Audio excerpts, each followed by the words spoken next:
Welcome to a rather wet Piazza di Siena here in the heart of Rome for the third leg of the Furusiyya FEI Nations Cup Jumping Series, Europe Division 1.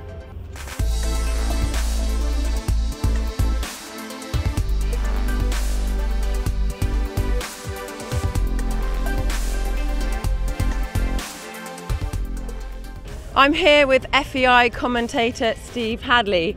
Steve, it's going to be quite a competition, isn't it? Absolutely. This is a step up in class today, really, because Lumen and Laval have not been a pushover. They've been two very good Nations Cups and good riders there, but a lot of the big guns are here today that we haven't seen so far, notably Germany and the Ukraine, who won here last year.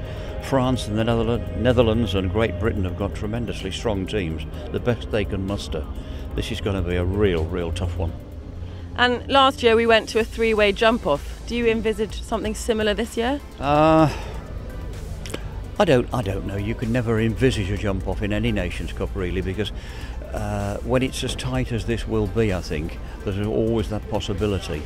And I think it will be a low-scoring Nations Cup, you know, because there are so many quality riders and horses here.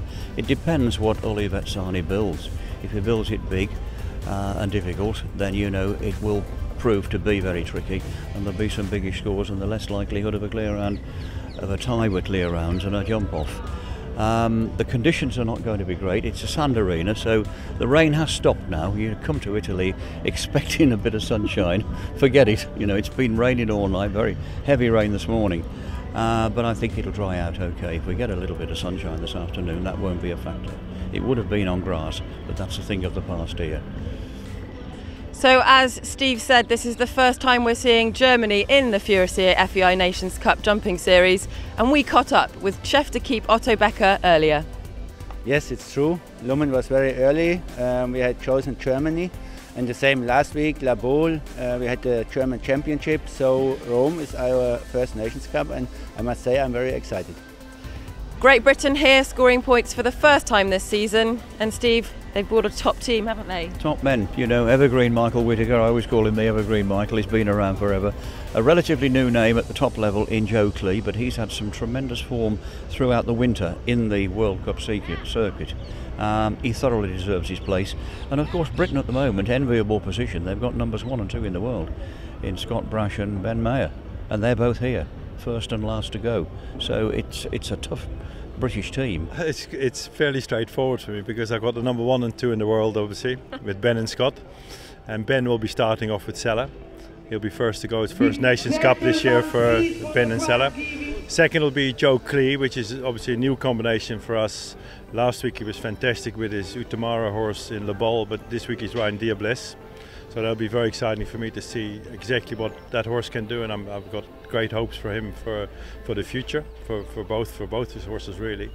Then I got Michael with Viking. Viking was in the ball last week, but only training really and getting ready for this show.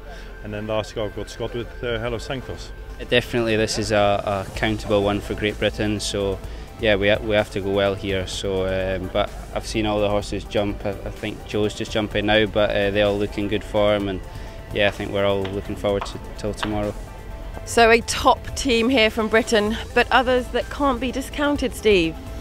You wouldn't want to pick one from the other backs, really, you know, because France, the Netherlands and particularly Germany are all extremely strong, and they've got their absolute top teams here.